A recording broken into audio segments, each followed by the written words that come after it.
The text arrived while I was helping James pick out his tie for tomorrow's board meeting. Nothing special, just his standard, under-the-radar, Brooks Brothers in Navy. The man worth $4.2 billion dressed like a mid-level accountant, which was exactly how he wanted it. Mom, about Christmas dinner. We think it's better if you skip this year. Christmas is for successful children. Your sister just made partner at Goldman, and your brother's new beach house is being featured in Architectural Digest. We don't want them to feel uncomfortable with your situation. I showed James the message. He paused in his tie selection, reading it twice. Your situation? He asked quietly. You mean your job as Chief Strategy Officer at my company? No, I smiled, straightening his collar. They think I'm still a secretary because that's what I told them 3 years ago.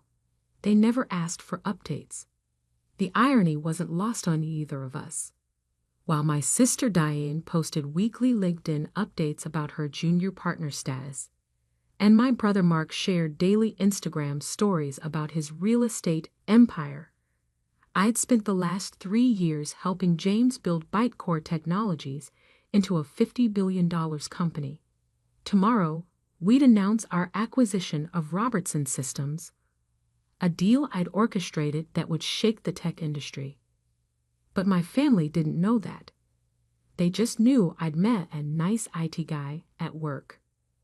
Mom, we're sure you understand. Maybe next year if things improve for you.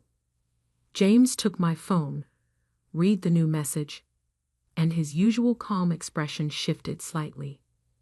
We could tell them, he suggested. The deal goes public at 9 a.m. anyway. No, I said, selecting his cufflinks, silver, understated, worth more than my brother's beach house. Let them have their Christmas dinner. Tomorrow will be interesting enough. My relationship with success had always been complicated in the Davidson family. Diane, the eldest, collected degrees like trophies. Harvard MBA, Wharton certificate, Goldman Sachs business cards she accidentally dropped at every family gathering. Mark, the middle child, had leveraged our uncle's connections into a modest real estate business that he marketed as an international property empire, despite owning exactly 3 rental properties in New Jersey. Then there was me, Sarah, the youngest, the quiet one, the one who studied computer science at a state school because it interested me, not because of the name. The one who met James Cooper during a tech conference where he was speaking anonymously about blockchain security. He'd asked me to coffee afterward, impressed by my questions during his session. 3 hours later, we were still talking code architecture and market disruption. A month later, he offered me a job. A year later, he offered me a ring. They're going to feel foolish tomorrow, James said now, watching me adjust his tie. They're going to feel something, I agreed. My phone buzzed again. Diane this time.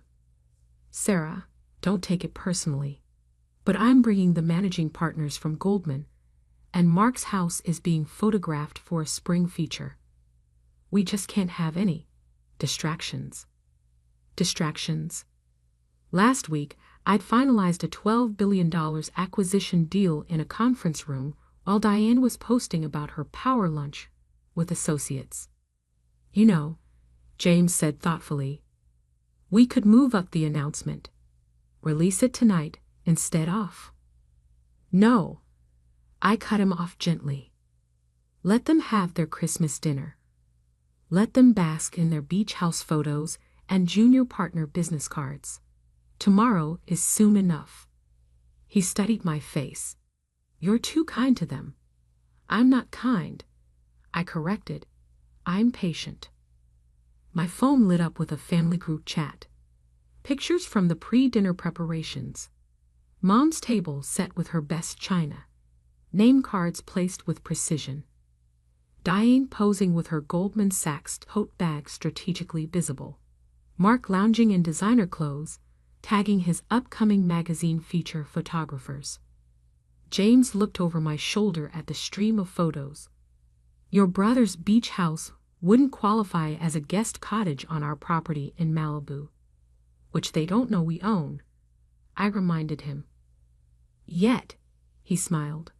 Tomorrow's SEC filings include property disclosures. I turned off my phone and helped him with his jacket. Tomorrow he'd be wearing Tom Ford for the press conferences. But tonight he was just James and Brooks Brothers. My nice IT guy, fiancé, who supposedly shared a rental apartment with me. Last chance, he offered. We could still go to dinner. Watch their faces when the photographer from the Wall Street Journal calls you for comment on the biggest tech acquisition of the year. I kissed him softly. Tomorrow, I said. Tonight, let them feel successful. He nodded, understanding as always.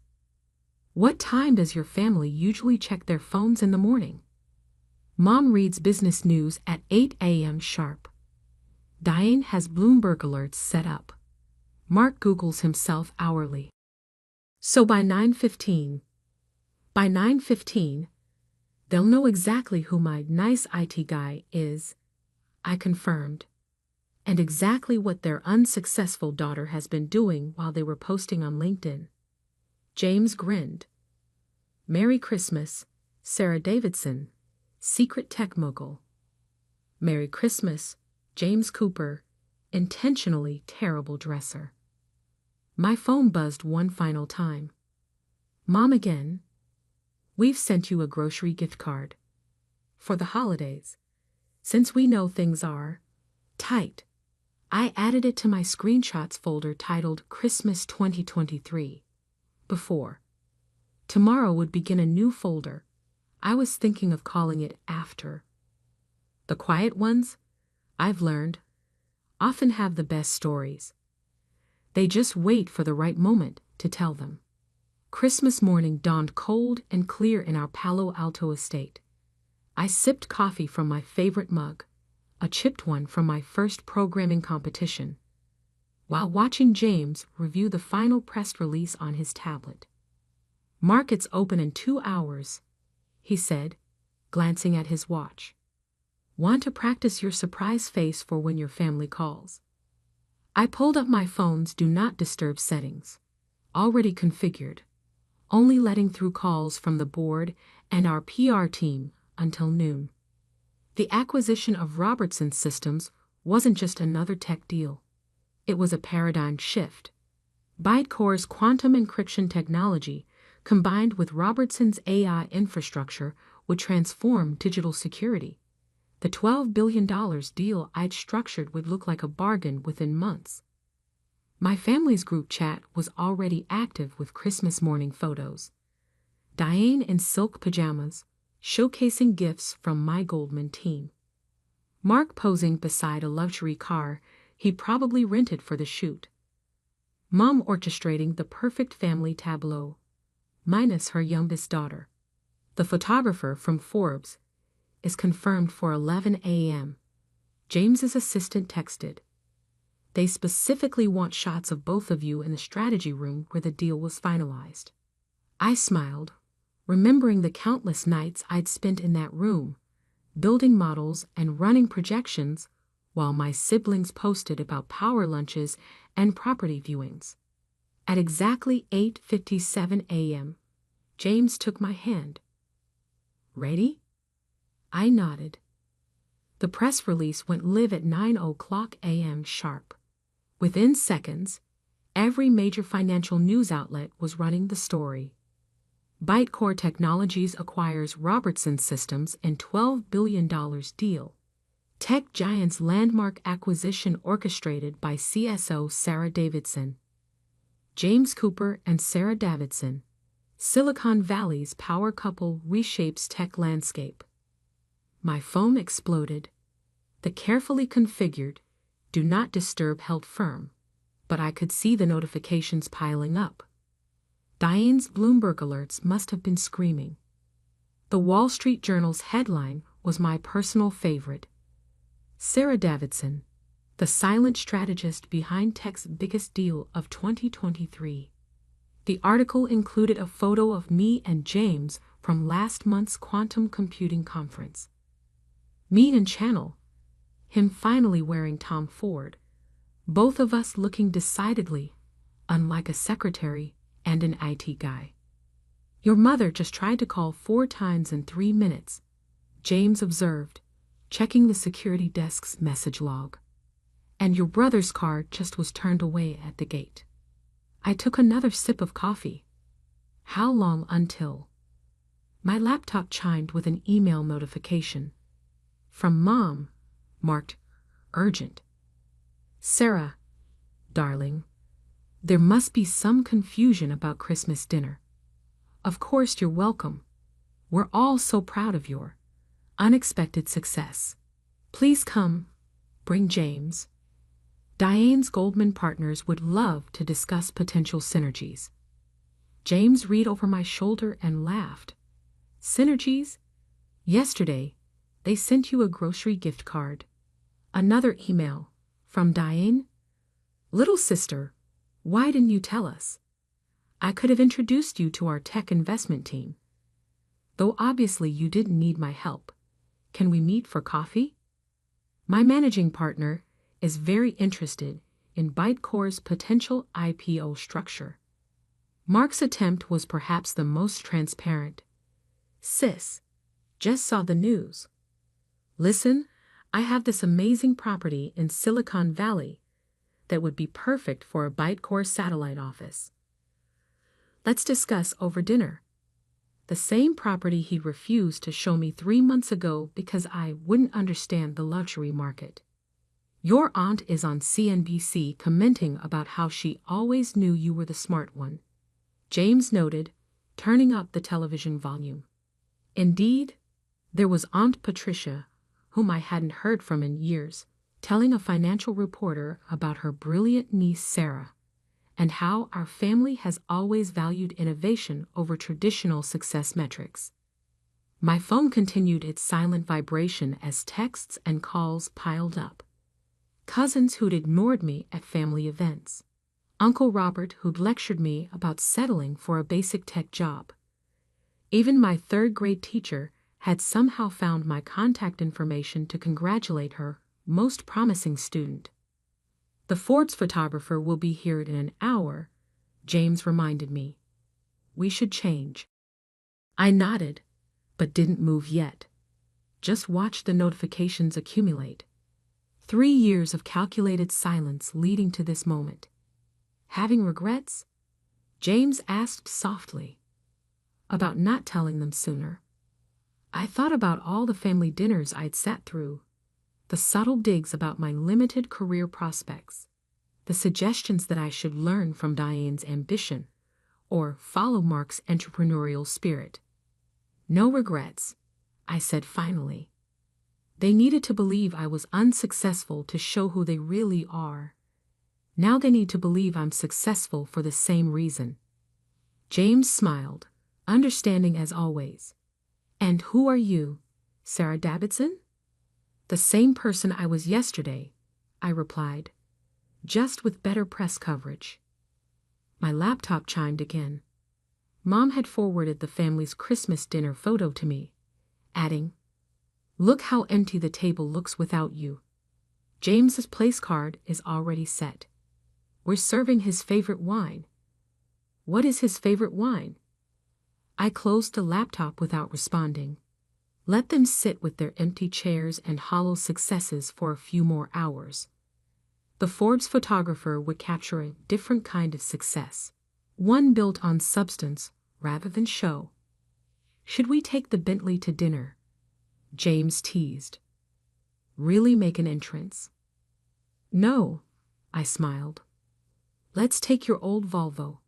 Some things should stay understated. After all, true power doesn't need to announce itself. It just needs to be revealed at the right moment. The Forbes photo shoot wrapped at 11:45 a.m. I wore a subtle Brunello Cucinelli suit that cost more than Mark's monthly mortgage. while James finally abandoned his Brooks Brothers for proper billionaire attire. The photographer captured us in the strategy room, surrounded by the evidence of our actual success.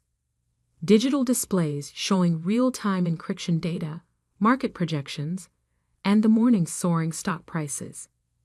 One more thing, I told the photographer before he left. Could you send a copy of that grocery gift card shot? He grinned, understanding immediately. The final photo in the spread would show the $100 grocery card my mother had sent, casually placed beside the acquisition agreement's $12 billion figure. Petty, James asked when the photographer left. Educational, I corrected. By noon, my family's desperation had reached new heights. Mom had progressed from text to emails to having her assistant call our office. Diane abandoned all pretense of professional distance, sending LinkedIn, Facebook, and Instagram messages simultaneously. Mark took the direct approach, showing up at Bytecore's headquarters only to be politely informed that Ms. Davidson's schedule is fully booked through January. Your mother's on her fourth attempt to reach our private line, James's head of security reported. Should we continue the standard response? Ms. Davidson is in meetings regarding the Robertson integration. Message noted. Nothing else. The family group chat had transformed into a festival of backpedaling. Mom, found these lovely photos from Sarah's coding competitions. Our family has always valued technical innovation. Photo obviously pulled from my old high school website. Diane, remember when baby sis built her first computer? Such a prodigy. I had actually built that computer in secret after they mocked my interest in technology. Mark, my successful sisters, Wall Street and Silicon Valley, tagged with hashtag family legacy, hashtag tech titans, hashtag proud brother. At 2 p.m., the Wall Street Journal released their in-depth coverage of the acquisition. The article didn't just detail the deal, it traced my entire career trajectory, including quotes from MIT professors about my quantum computing research and testimonials from tech leaders about my strategic innovations.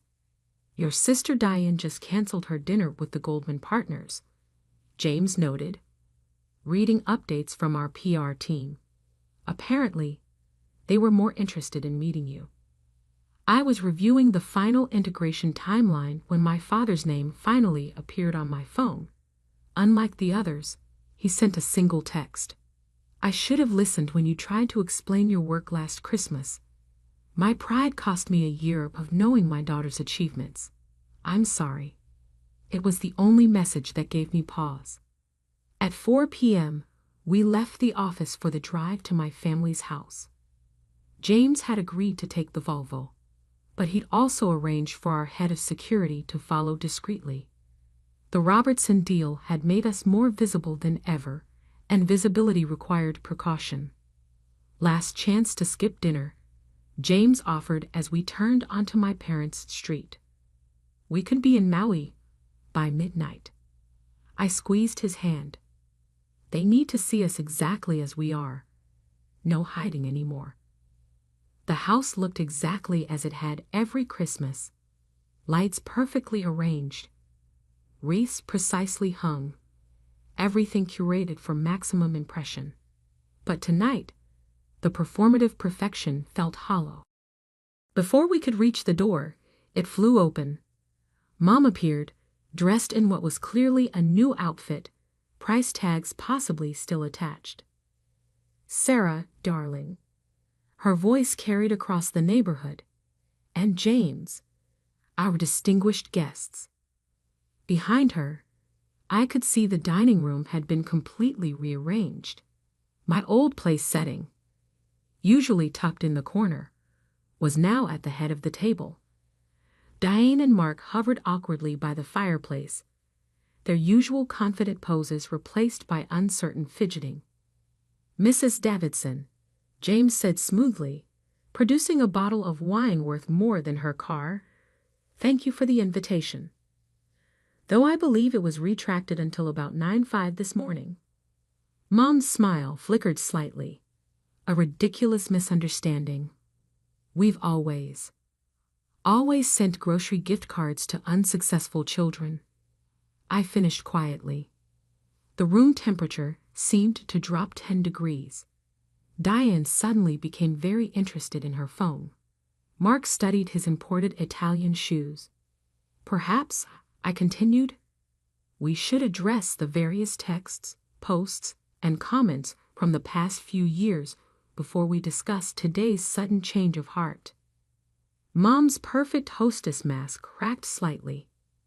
Darling, surely we can focus on the wonderful present rather than the present, James interrupted, his billionaire authority showing through, is simply the future's way of dealing with the past. Shall we discuss both over dinner?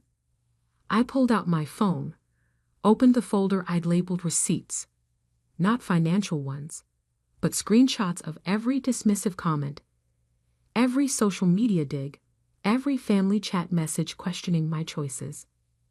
Yes, I agreed, meeting my mother's increasingly nervous gaze.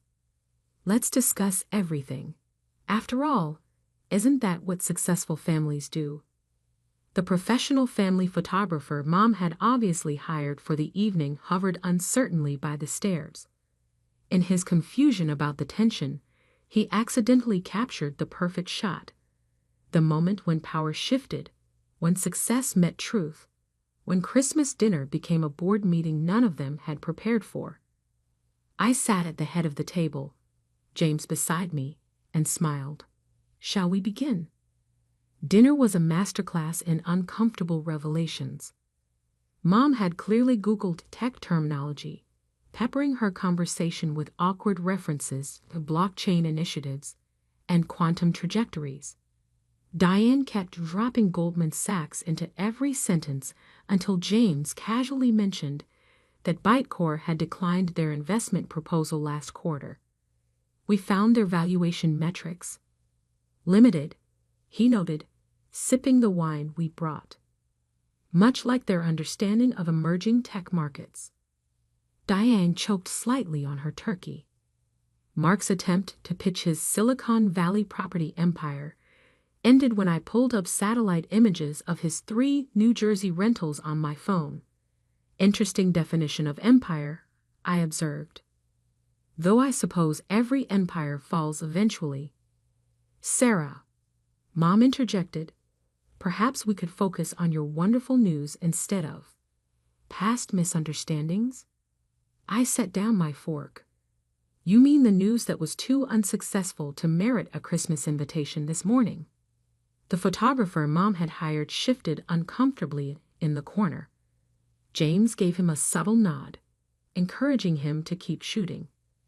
Every awkward moment deserved documentation.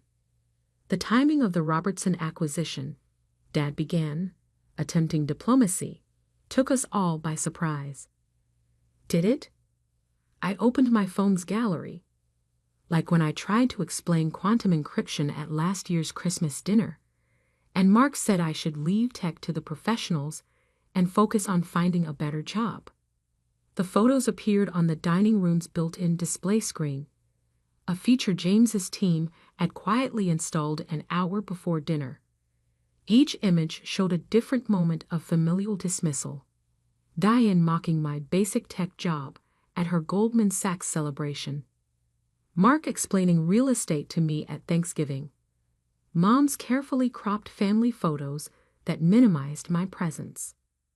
Or perhaps, I continued, advancing through the slideshow, we should discuss the family investment fund that excluded me because, quote, Sarah's career limitations might compromise our portfolio diversity. Mom's perfect hostess smile cracked further. Darling, we simply didn't understand. No, James interrupted politely, you simply didn't ask. Sarah led the quantum computing revolution at Bytecore while you were sending her grocery gift cards. She architected a $12 billion acquisition while you were apologizing for her career choices to country club friends. The silence that followed was expensive enough to fund a startup. The Robertson deal, I added quietly, was finalized in October. I could have told you then, could have watched your opinions change with the stock prices. But I wanted one last honest Christmas. One final revelation of character. Diane's Goldman Sachs portfolio, which she prominently displayed on the side table, seemed to wilt under the weight of context. Bitcore's market cap, James noted casually, exceeded Goldman's total tech investment portfolio this morning. Interesting metrics on success, wouldn't you say, Diane? Mark attempted recovery. Well, family is more important than success, I finished. Fascinating perspective from someone who uninvited me this morning for not meeting the family's success threshold. The photographer captured it all. Mom's frozen smile, Diane's wilting confidence, Mark's deflating bravado. Christmas dinner became a shareholder meeting where every past dividend of disdain paid out in uncomfortable returns. I have a proposition, I said finally, after the creme brulee had been served and mostly ignored. A family revaluation, if you will. They leaned forward, desperate for redemption opportunities. From now on, we measure success by substance, not show. Achievements by impact, not announcements. Family by support, not status. I met each of their eyes. Those are my terms for continued investment in these relationships. Of course, Mom agreed quickly. Family is everything. No, I corrected gently. Family is what we build through actions, not what we claim through blood. I've built something real while you were building appearances. The question is, what will you build now? James checked his watch. The Asian markets opened soon. We should head back. We stood to leave, the photographer capturing one final shot. Me in my understated designer suit, James in his Billionaire's casual wear, standing against the backdrop of my family's carefully curated success theater. Sarah, Dad called as we reached the door. Your message this morning, about listening. I'm ready to hear about your work now. Really hear it. It was the only moment that it felt genuine. I handed him my card, not the Bitcore executive one, but my personal email. Start with understanding, I suggested. Success usually follows. In the car, James took my hand. Proud of you. For the Robertson deal. For giving them a path to earn trust rather than buy it. My phone buzzed with notifications from the Asian markets. Bitcore's stock was soaring. The Robertson integration was exceeding projections. Real success, measured in innovation rather than Instagram posts. Next Christmas, James mused, should we invite them to the Malibu house? I thought about Mom's desperate scramble to rearrange dinner, Diane's deflated Goldman Sachs references, Mark's crumbling real estate empire claims. Next Christmas, I decided, we'll let them earn their invitations. Success should be achieved, not assumed. He smiled, understanding as always. As we drove away from my family's carefully curated world, the real one expanded before us, measured not in social media metrics or country club status, but in the quiet power of proven worth. Sometimes the greatest success lies not in what you achieve, but in who you remain while achieving it. I stayed true to myself while they chased appearances. In the end, that made all the difference.